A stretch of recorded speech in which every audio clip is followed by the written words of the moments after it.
तो आज हमारे साथ स्टूडेंट हैं और साथ में उनके पेरेंट भी है। इन्होंने हमें एंगेज किया है, तो इनकी क्वेरी लेंगे, रिलेटेड टू एमबीबीएस है। तो इनकी जो भी क्वेरी है उसको मैं सॉल्व करने की कोशिश करूंगा। सबसे पहले मैं सर आपका अपना स्वागत करता हूं अपनी इस जूम मीटिंग में। मेरी तरफ से आप दोनों को नमन है, नमस्कार है। और सर कैसे हैं? ठीक ठाक है सब? जी सर, बढ़िया है, चंगा है। आप बताइए। कहाँ से बोल रहे हैं आप? जी, अहमदाबाद गुजरात से। अच्छा, गुजरात से हैं। तो हमारे बारे में कहाँ से पता चला था आपको? सर, यूट्यूब पर आपका जो चैनल है, यूट्यूब पर जो आप पोस्ट करते हैं वीडियो, वो ठीक है। फ्रिक्वेंटली मेरा बच्चा और मैं उसे ऑब्जर्व करते हैं, और आपके काफी अच्छे वीडियो हैं तो पसंद आए, ठीक ठीक ठीक। इसलिए आपको approach. Thank you thank you. तो अभी मैं आपकी क्वेरी भी लूंगा, उसके ऊपर भी डिस्कस करेंगे। तो सबसे पहले यही मैं पूछूंगा कि आपकी क्वेरी किस टॉपिक से रिलेटेड है सर? सर, मेरी क्वेरी है MBBS in Europe, specially in Shenzhen country. ठीक है जी, एमबीबीएस इन यूरोप। ये यूरोप के बारे में कहाँ से आपको पता चला, स्पेशली शेंजन? इसके बारे में आपको पहले को ज्ञान था हमारी वीडियोस देखने से पहले, या वीडियो से पता चला? सर, एक्चुअली में बच्चा जहाँ पढ़ता है वहाँ पर कुछ टीचर्स ने भी उन्हें बताया है, और इसके अलावा आपकी वीडियो से बहुत ज्यादा नॉलेज आया कि स्पेशली कुछ कंट्रीज है जो फिल्टर करी हमने, तो वो बहुत ज्यादा पसंद आई। फॉर ठीक। एग्जांपल पोलैंड एंड चेक रिपब्लिक। ठीक है, बहुत अच्छा रिसर्च किया है आपने। मैं तो कहूंगा हर एक पेरेंट्स को, हर एक बच्चे को ऐसी रिसर्च करनी चाहिए। विदाउट रिसर्च कहीं पर भी जाना आज की डेट में बड़ा डिफिकल्ट है, स्पेशली मेडिसिन लाइन के अंदर, क्योंकि इसके अंदर लाखों रुपए की इन्वेस्टमेंट है और बहुत बड़ा ड्यूरेशन इसके अंदर इन्वॉल्व है। बट अभी क्या है कि इसको स्टार्ट करने से पहले एक दो चीजें और भी पूछूंगा, तो वो आपसे रिलेटेड रहेंगी। सर आप प्रोफेशनली क्या करते हैं? जी, मैं यहाँ पर यूनिवर्सिटी में एज अ लेक्चरर काम करता हूँ, ठीक है। अहमदाबाद में। इट इज प्राइवेट, प्राइवेट हमारा पीपीपी मोड में है। ठीक ठीक ठीक। यूनिवर्सिटी गवर्नमेंट यूनिवर्सिटी है, बट हमारा जो डिपार्टमेंट है एविएशन, दैट इज प्राइवेट। तो ठीक वहाँ है। पे एज अ लेक्चरर मैं जॉब करता कौन सी फैकल्टी में हैं आप? हूँ। जी, एविएशन, एविएशन एविएशन हॉस्पिटल। में, एविएशन में। ठीक है सर, थैंक यू। तो बेटे के ऊपर आते हैं। आप बताइए बेटा, आपके टेंथ में कितने परसेंटेज है और बोर्ड कौन सा है आपका? मैं टेंथ में मेरे 70% गुजरात बोर्ड से हूँ मैं। ये ट्वेल्थ? ट्वेल्थ? ट्वेल्थ सर इस साल में एग्जाम दूंगा सर। हाँ ट्वेल्थ में? ट्वेल्थ इस साल में ट्वेल्थ एग्जाम में दूंगा। कितने एक्सपेक्टेड ले लेंगे? ट्वेल्थ में क्या एक्सपेक्टेशन है? सर एक्सपेक्टेड तो 60 के अराउंड करूंगा सर। 60 बड़े 65। बड़े कम ले लें, क्या चक्कर है? डॉक्टर बनना है हमने। आज की डेट में सुनिए, मेरे नीट की पास जो प्रिपेयर। मेरे पास जो बच्चे आते हैं, कोई 95% लिया है, 90% लिया है, कोई 85% लिया है, कोई 80% लिया है। तो ठीक है, आप 60-65% लेंगे तो ये भी गुजरात बोर्ड है। यस हाँ जी सर। सर। गुजरात। तो क्या इसके अंदर कोई एडिशनल, ये आप एक्सक्लूसिवली बायो के स्टूडेंट हैं या सुपर मेडिकल? नहीं भाई। बायोमेडिक बायो की। बायो एक्सक्लूसिव, मैथ नहीं है ना बीच में? नहीं नहीं। नहीं है। चलो ठीक है।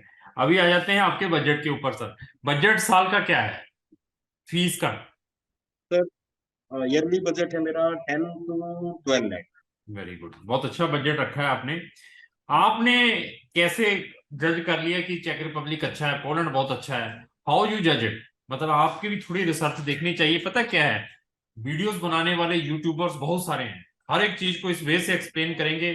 जो इजिप्ट को भेजता वो इजिप्ट को इस ट्रेन से आपके पास लाएगा कि आप कहेंगे मैं इजिप्ट जाऊंगा। अगर कोई पोलैंड को भेजता है वो पोलैंड को इस वे से आपके साथ प्रेजेंट करेगा, आप कहेंगे मैं पोलैंड को जाऊंगा। रशिया को इस वे से प्रेजेंट करेगा। लेकिन आपको क्या लगा कि मैंने सिर्फ चेक रिपब्लिक और पोलैंड में ही जाना है? क्या रीजन बिहाइंड इट?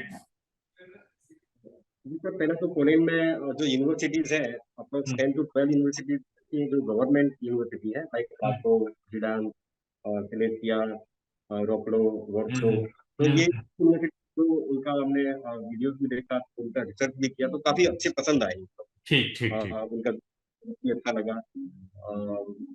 तो बस यही है सर कि वहाँ का जो यूनिवर्सिटी गवर्नमेंट वाली वो काफी अच्छी नजर नहीं देखो, वो तो प्राइवेट गवर्नमेंट यूनिवर्सिटीज तो यहाँ रशिया में भी मिलती थी, यूक्रेन में भी मिलती थी, लोग जाते थे। तो ऐसा भी क्या है वहां का, मतलब आपने रिसर्च की कि वो अच्छी है? क्या आपको इसके एनएमसी के बारे में कुछ ज्ञान है कि नहीं है? नहीं सर, बस इतना ही है कि पोलैंड है, शेंजन कंट्री है, और दूसरा वहाँ की जो करेंसी है वो जुलेटी जो मतलब काफी 18-19 रुपीज के करीब चल रही, तो वो एक रेशियो देखा है। अच्छा अच्छा। और हाँ, और आपके वीडियो से ये भी पता चला है कि वहाँ पे मतलब प्रैक्टिस आफ्टर एमबीबीएस, अगर आपको कोई एग्जाम होता है वो अगर क्लियर करते हैं तो प्रैक्टिस कर सकते हैं, तो वो सारी चीजें तो एक आपने इसकी रिसर्च की, इसके अलावा आपने एनएमसी की रिसर्च की? एनएमसी, एनएमसी एनएम नहीं सर, एनएमसी का तो रिसर्च नहीं किया को अवेयरनेस है एनएससी एनएमसी के बारे में? है। Medical council medical council sir, हाँ जी, बस थोड़ा बहुत है, हाँ। रिसर्च किया है, देखिए, मतलब नहीं है। मैं इंडियन स्टूडेंट्स को, बीइंग आप इंडियंस हैं, बीइंग आपका बेटा भी इंडियन है, और जितने भी इंडियंस हमारे चैनल को देख रहे हैं स्पेशली उनके लिए दिस इज वेरी वेरी, उनको मैं रिकमेंड करूंगा कि बिफोर गोइंग टू अब्रोड, सबके लिए this is the strongly recommendation, before going to abroad strictly follow the NMC, जो भी रूल एंड रेगुलेशंस हैं उनकी वेबसाइट को फॉलो करो, उनको सब्सक्राइब करो। वो आपके लिए बहुत इंपॉर्टेंट है, स्पेशली जिन्होंने फॉरेन जाकर डॉक्टर बनना है, और स्पेशली उन स्टूडेंट्स के लिए this is very very important. उनका जो गजट है, एफएमजी स्टूडेंट्स के लिए, फॉरेन मेडिकल ग्रेजुएट्स के लिए जो गजट आया हुआ है वो जरूर पढ़ें। वो इंग्लिश में भी है और हिंदी में भी है, बाइलिंगुअल है, उसको भी स्ट्रिक्टली फॉलो करना है। ऐसा नहीं है कि सतीश जी ने वीडियो बता दी शेंगन कंट्री है, जरूरती चलता है, चलें यार वहां पे। इसको भी दिमाग में लेकर ये इन चीजों को भी क्रॉस चेक करना है। अगर आपके पास वो गजट की कॉपी नहीं है, जब वेबसाइट नहीं है, तो मैं उसका भी लिंक भेज दूंगा, उसको पढ़ना जरूर है। समझ लिया जी? ठीक है जी। क्योंकि अगर उसको फॉलो नहीं करेंगे तो अगर आपने कल इंडिया में आना है तो you will face a lot of problems, कुछ भी नहीं कर पाएंगे। हाँ, अगर अगर उसको फॉलो नहीं करना कि मैंने तो सेटल ही फॉलो होना, फिर मैं कहूंगा कांटा फेर तो छोड़ दीजिए उसको। ठीक है ना? दो चीजें हैं, चलिए एक बच्चा कहता है कि मैंने तो इंडिया ही है मेरा सारा कुछ, मैंने तो पढ़ने के लिए जाना है। एक बच्चा कहता है मुझे कोई लेना देना नहीं है इंडिया, मुझे तो बस जिस कंट्री में मैं जा रहा हूँ वहीं पे सेटल होना है। जी। ठीक है ना? फिर मुझे कोई प्रॉब्लम नहीं, फिर then I am telling you okay, then there is no bother about the NMC. चलो, आपका मुझे एक क्वेश्चन आया था मीटिंग स्टार्ट होने से पहले, मैंने पूछा था स्टाफ से कि you are looking, I think so for Italy भी आपकी कुछ क्वेरीज थी। जी सर, इटली में मेरा क्वेरी था कि इटली में जैसे गवर्नमेंट का तो आईमेट के एग्जाम के थ्रू होगा, बट हम्म। प्राइवेट का सर ठीक। एचयू ह्यूमिनिटास यूनिवर्सिटी था, तो उसके हम्म। बारे में मुझे मतलब जानना था कि क्या हाँ हम अप्लाई कर सकते हैं वहाँ पर, या ठीक। आप क्या सजेस्ट करते हैं, प्राइवेट में जाना चाहिए अब्रॉड में या हाँ नहीं? चलो, आपने वहां की दो तीन यूनिवर्सिटी प्राइवेट देखी होंगी, वहां पे 4 या 5 यूनिवर्सिटीज है private, those are provided MBBS. आपने चेक किया होगा वो? जी। ठीक है। हाँ जी तो सर, आपने 4 यूनिवर्सिटी का आपने चेक है। थोड़ा सा फीस को भी चेक किया कि नहीं किया? हाँ जी सर, फीस तो काफी है, कितनी है, अप्रोक्स फिर भी अप्रोक्स बताइए कितनी फीस है? सर कुछ 17,000 अंदाजा? टू 20,000 हाँ, हाँ 20,000 यूरो के करीब। हाँ, 17,000 से लेकर 30,000 यूरो के बीच में डिपेंड है, 70 से लेकर 25,000 यूरो के बीच में है। और देखिए, आपने मुझे 5,000, आपने मुझे कितना डाला था पैसा जब ये हमने मीटिंग कर रहे हैं सर? 5,000 डाला था सर। 5,000 डॉलर। अभी देखिए, आपके एक झटके के अंदर हम लाखों रुपया बचाएंगे। तो देखिए, मेरे पास नंबर ऑफ स्टूडेंट्स हैं जो इस ट्रैप के अंदर स्टक हुए पड़े हैं। लाखों रुपए की फीस फंसी पड़ी है उन यूनिवर्सिटीज के अंदर बच्चों की, जो भी वहां की यूनिवर्सिटीज हैं। इवन फीस जाने के बाद बच्चों को यहाँ पे वीजाज नहीं मिले। ठीक है? यूनिवर्सिटीज ने कहा कि हम पहले तो उनमें एडमिशन लेने के लिए they have their own entrance exam, वो अपना ओन एंट्रेंस एग्जाम लेते हैं। उसका सिलेबस सारा कुछ हम प्रोवाइड करेंगे अगर आपने करना भी है, but we are strongly and strongly recommended नहीं पाना है वहां पे।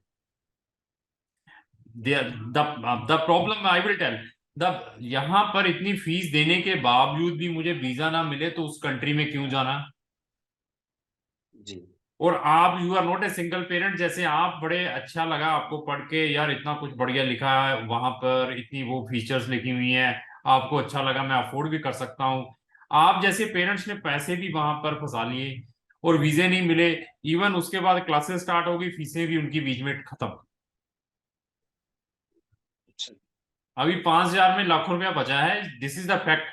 और अगर आपने क्रेज है ही आपका इटली जाना, अगर आप कहेंगे कि मैंने इटली ही जाना है, देन ना, फिर भी मैं कहूंगा कि इटली ही जाना है, तो you can use a another country route instead of putting the application here in embassy.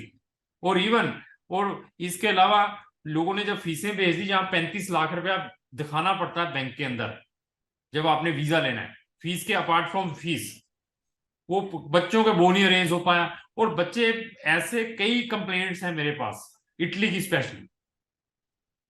I mat में अपना लक अजमाना है, वो अजमाओ, but never ever recommend to stuck your fees in the private universities there.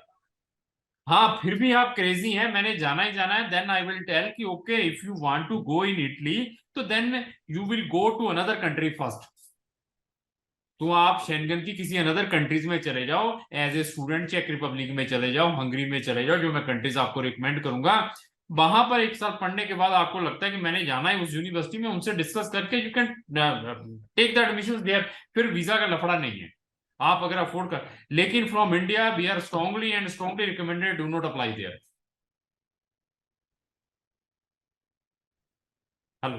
Fine sir, जब बात कर ठीक। ना फिर वो तो नहीं कर हाँ हाँ, मैं ये बता दिया। हाँ, ये बता दिया। दूसरा, उसके अलावा उससे बेटर आपको फिर शेंगन के अंदर मेरे पास 14 कंट्रीज हैं शेंगन के अंदर, जहां पे आपको बेस्ट से बेस्ट मिल सकता है। तो जैसे आपने पोलैंड भी कहा है, मैं हंगरी है, चेक रिपब्लिक है, स्लोवाकिया है, स्लोवेनिया है, लाटविया, लिथुनिया, एस्टोनिया है, these are the countries there. वो उनमें गवर्नमेंट यूनिवर्सिटीज में उनसे कम फीस भी आएगी, वो भी शेंगन है। जी हाँ, तो दूसरा, मैं आपने जैसे कहा कि चेक रिपब्लिक और पोलैंड दोनों में इसका डालेंगे, चेक रिपब्लिक और पोलैंड में एडमिशन मिल जाएगा, मुझे नहीं कोई लगता कि प्रॉब्लम इसको आएगी। They will take a normal entrance exam, छोटा सा एग्जाम्स होता है, उसके लिए मैं आपको सिलेबस भी प्रोवाइड कर दूंगा, वो देने के बाद है। लेकिन हर एक कंट्रीज का आपको वीजा रिक्वायरमेंट के बारे में अवेयरनेस चाहिए चाहिए जब आपने वहां का वीजा डालना है। अगर आपके कंसल्टेंट को वीजा अवेयरनेस के बारे में मालूम नहीं है, प्रोसेसिंग के बारे में मालूम नहीं है, तो आप स्टक हो जाएंगे। इटली का मैंने जैसे बताया है, तो मेरी जितनी भी शेंगन कंट्रीज हैं 27, that is on our fingers, की कौन सी कंट्री किस तरीके से आपको वीजा दे पाएगी। जैसे आपने पोलैंड का बताया, पोलैंड में एडमिशन आने के चांसेस अच्छे हैं, जो भी आपने यूनिवर्सिटीज बताया है। टेस्ट देना पड़ेगा इसको ऑनलाइन। उसके बाद वीजा के लिए उनकी मेन रिक्वायरमेंट पोलैंड में ये है कि आपके पास 8 से 10 हजार यूरो का क्रेडिट कार्ड होना चाहिए। क्रेडिट कार्ड समझते हैं? जी जी सर। वो दैट इज 10 हजार यूरो तक का क्रेडिट कार्ड की लिमिट होनी चाहिए, that is the main requirement है वहां पे, फंड्स ऐसे दिखाने हैं। जहां तो ओके पोलैंड के बैंक के अंदर, वहां पे पोलैंड के बैंक के अंदर दिखा दो कि जो 10 हजार यूरो मेरे पास फीस के अलावा पड़ा है, तो जहां वो कहते हैं कि आप अपने क्रेडिट कार्ड दिखाएं, और इसके अलावा बाकी नॉर्मल डॉक्यूमेंट है, there is no any problem. फिर भी फिर भी पोलैंड वाले थोड़े से रिजिड हैं वीजा के लिए, थोड़े से लिटिल बिट रिजिड हैं। इफ चेक रिपब्लिक के साथ करते हैं, चेक रिपब्लिक लीनियट है वीजा के लिए भी, तो वो ये सारी चीजें हम कंपेयर करते हैं। तो ऐसे है कि इनका दोनों कंट्रीज के लिए एडमिशन का प्रोसेस डालेंगे एक ही फीस के अंदर। We are not taking a double fees की मैं दोनों कंट्री में डालूंगा, मुझे फीसें दे।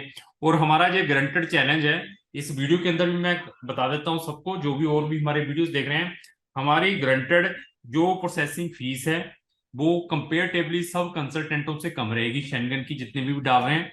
और टर्म एंड कंडीशन भी उनसे रिलैक्स रहेगी। अगर आपको हमारी जैसी कोई टर्म एंड कंडीशंस हमसे कम देता है कोई फीस, तो आप मुझे बताइए कि ये कंसल्टेंट है, ये फीसें बता रहा है, तो देन आई विल टेल कि ओके, मैं आपको बता दूंगा किस तरीके से आपका कहाँ पे बेनिफिट होगा और उसने क्या करना है। और पूछिए। सर एक तो जैसे पोलैंड की मैं बात करता हूँ स्पेशली, तो वहाँ पर सर एडमिशन में कोई परसेंटेज रिक्वायरमेंट है, लाइक तो मिनिमम परसेंट? कुछ कुछ यूनिवर्सिटीज ने रखी हैं, कुछ यूनिवर्सिटी 60-65 वाले को भी ले लेती है। ओके हम्म। फाइन। और दूसरा सर कि लाइक वहां पर टोटल इन्वेस्टमेंट कितना हो जाएगा, मतलब 6 ईयर का जो कोर्स है फॉर देखो, सिक्स एग्जाम्पल। ईयर का आप 10,000 यूरो से लेकर चले, तो उसको जी। 6 के साथ मल्टीप्लाई कर लें। तो ये इन्वेस्टमेंट है आपकी, अपार्ट फ्रॉम आपके खाना पीना रहना। खाना ओके। पीना रहना ये 300 यूरो पर मंथ का, 300 यूरो पर मंथ। पोलैंड में इंटायर एमबीबीएस इंग्लिश में रहेगी, लेकिन ड्यूरिंग द ये 6 ईयर की डिग्री वो साथ में फ्री में आपको पोलिश लैंग्वेज की भी स्टडी प्रोवाइड करते हैं। तो वो आपने B2 लेवल तक आपकी होनी चाहिए। उसके बाद जब आपकी डिग्री कंप्लीट होती है, B2 आपके हाथ होता है, वहां पे एक लाइसेंसिंग एग्जाम है, वो क्लियर हो जाता है, तो then he is eligible to practise entire in Europe, entire in Schengen country, even in Poland. But another countries में जाने के लिए he need to clear the local language only. अभी कुछ कंट्रीज की रिक्वायरमेंट अभी मैं बताता हूँ। अगर आपके पास जर्मनी का लाइसेंस है, तो मेरे पास आई थिंक 10 से 12 ऐसी कंट्रीज हैं। अगर आपके पास जर्मनी का लाइसेंस है, जर्मन लैंग्वेज ही आती है, तो 10-12 ऐसी कंट्रीज हैं शेंगन की जहां पर without any licensing exam, without any language, आप उन कंट्री में भी प्रैक्टिस कर सकते हैं। ठीक है, जर्मन लैंग्वेज की बेनिफिट, स्पेनिश का भी ऐसे, अगर आपने स्पेनिश या आपने फ्रेंच सीखी हुई है, अगर आपके पास स्पेन का लाइसेंस है, तो देन बहुत सारी कंट्रीज हैं वहां पर विदाउट लैंग्वेज प्रैक्टिस कर सकते हैं। ऐसे स्कैंडिनेवियन कंट्रीज है, नॉर्डिक स्टेट, जैसे मैं फिनलैंड, डेनमार्क, नॉर्वे, स्वीडन की बात करूं, इन चारों कंट्रीज में अगर आपके पास किसी एक ही कंट्री का लाइसेंस है एज ए डॉक्टर का, समझो आप फिनलैंड में है, आपने फिनिश ही सीखी हुई है, फिनिश सीखने के बाद आपके पास फिनलैंड का लाइसेंस आ गया, तो आप इंटायर जो ये नॉर्डिक स्टेट्स हैं, चारों की चारों कंट्री में ऐसे प्रैक्टिस कर सकते हैं doctor, without any learning additional language. ये डिपेंड है अगेन। हाँ जी सर। सर एक आप आपकी तरफ से रिकमेंडेशन चाहते हैं, जैसे सेंजन में सबसे बेस्ट कंट्री कौन सी रहेगी आपके हिसाब से? मैं लाइक हमने हंगरी जो और हंगरी और चेक रिपब्लिक का हम रिकमेंड करते हैं। हंगरी एंड चेक रिपब्लिक। चेक रिपब्लिक। जी। सर वन मोर क्वेश्चन की what is better sir, Europe में सेंजन में मेडिसिन करना या इंडिया में प्राइवेट करना? आप क्या सजेस्ट, मतलब आप क्या सजेस्ट? मैं देखो, आप बच्चे का ड्रीम क्या है? सर उसका ड्रीम तो अब तक नहीं जितना ड्रीम नहीं है। देखो, ये अब्रोड का है, तो देन मैं टेलिंग अब्रोड, अब्रोड में स्ट्रगल बता दी, लैंग्वेज एक्स्ट्रा सीखनी पड़ेगी, पढ़ना पड़ेगा। अगर इंडिया में है तो देन मैं फॉरेन को कांटा फेरूंगा, फिर बिल्कुल नहीं भेजना। अगर आपको इंडिया में 70-80 लाख रुपया लगाकर मिलता है तो गो फॉर इंडिया। अगर इंडिया में ही अगर आपने फर्दर कोई कैरियर करना है, तो then we are not recommending कि अभी यूरोप में जाकर करके आए, फिर अभी इंडिया में अगर बनाना है। अगर फॉरेन में करना है तो फिर जहां पढ़ के भी वहां जाना है, तो फिर वहीं पे सारा कुछ करें, कोई प्रॉब्लम नहीं। हाँ वही ना सर, क्योंकि इसका ड्रीम फॉरेन का ही है, तो वहीं से देख के वहां पे ठीक है वही। भाई, फॉरेन, यूरोप बहुत बड़ा कंटिनेंट है sir. This is not a small, एक ही है, दिस इज वेरी, एक one of the continent, 7 continent in the world है, तो वन ऑफ द कंटिनेंट है यूरोप। तो आपको पूरा वो मिलेगा, एंटायर यूरोप कंप्लीट मिलेगा।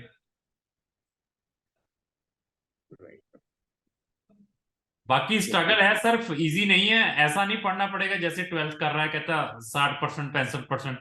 बहुत मेहनत करनी पड़ेगी, डॉक्टर बनना है, क्योंकि मैं स्ट्रेट फॉरवर्ड ही बताता हूँ, और लाखों रुपए पेरेंट्स ने लगाने हैं। वहां जाकर एक्सक्यूजेस नहीं है।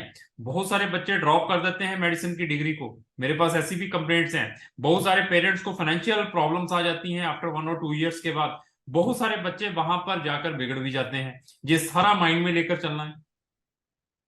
जी। और बोलिए सर। सर एक लास्ट क्वेश्चन की जैसे ये पोलैंड से मेडिसिन करते हैं और इन्हें अगर यूके में अगर माइग्रेट करना हो तो वो हो सकता है?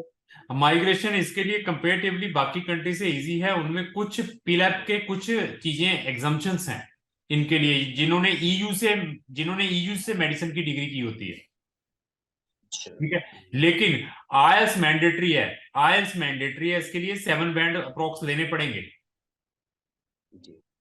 अब मेडिसिन की डिग्री करने के बाद वहां पर कुछ चीजें एग्जम्पशंस हैं, जिन्होंने मेडिसिन की डिग्री यहाँ से ईयू से की होती है, बट आयल्स मैंडेटरी है, आयल्स इसको क्लियर करना पड़ेगा, उसमें 7 या कुछ बैंड्स लेने पड़ेंगे। ओके। और बताइए। ओके, क्वेश्चन काफी डाउट सब थे तो जो आपने क्लियर कर ठीक दी। ठीक है सर, एक कंट्री में और भी रिकमेंड कर देता हूँ, अगर बजट कम है तो उनमें भी देख सकते हैं, रोमानिया और बुल्गारिया। तो इफ यू हैव ए, आप 50% बजट तक है, कि जो मैंने कहा कि मैं 12-13 लाख रुपया खर्चना है, तो अगर 50% में आते हैं तो that is also best option. मतलब आपको लगता है तो उसमें कोई एंट्रेंस एग्जाम नहीं है, कोई कुछ नहीं है, without entrance exam they will give the admissions also, this is also a good platform. Okay, लेकिन सर फिर उसमें वहाँ पे सेटल होने का फिर चांस है सेम रोमानिया सेम में? सेम सेम है जो रोमानिया बाकी शेंगन में है, वो आपके ऊपर डिपेंड है, ऐसा नहीं है। तो ठीक है सर, बाकी आपकी कोई भी क्वेरी है, जो भी मेरा कंसर्न स्टाफ है उससे आप पूछ लीजिए, अगर फिर कोई डिस्कशन करनी हो तो आप मुझसे कर सकते हैं। तो अभी प्रोसेस स्टार्ट कर दीजिए अगर आपने करना है, क्योंकि ऑलरेडी ओपन हो चुकी हैं वहां की मैक्सिमम यूनिवर्सिटीज। हाँ जी सर, हम बस इसीलिए बस वही वेट कर रहे थे। अच्छा सर, एक और जाते जाते एक फाइनल क्वेश्चन। इन सभी यूनिवर्सिटी में जैसे अप्लाई करना है तो पासपोर्ट मैंडेटरी है या मतलब कोई भी डॉक्यूमेंट है? ना ना, देखो, फॉरेन में जाना that is the mandatory document, without passport कुछ भी अप्लाई नहीं हो पाएगा। ओके। एक्सपायर्ड भी हो चुका है तब भी कोई काम नहीं हो पाएगा। जी। वो बाकी एक्सक्यूजेस करने के लिए, आपको मैं टर्कुलेशन करने के लिए कई कुछ कहता रहूंगा। Passport is the main and prerequisite requirement before applying for admission और visa for any country sir. इसको ठीक है fast sir. As early as apply कर दीजिए, क्योंकि ऑलरेडी लेट है फिर। राइट सर, ये अप्लाई कर दिया फर्स्ट, नहीं 3 मार्च का हमारा डेट आया इनका ठीक है, पासपोर्ट बहुत का, अच्छा तो किया, बहुत अच्छा। उसके बाद फिर इमीडिएटली बाकी डॉक्यूमेंटों के लिए हमारे स्टाफ को संपर्क करें, वो करवाए फिर आगे सर। हाँ जी सर, बिल्कुल। ठीक है सर, बहुत अच्छा लगा दोनों से बात करके सर, धन्यवाद, थैंक यू।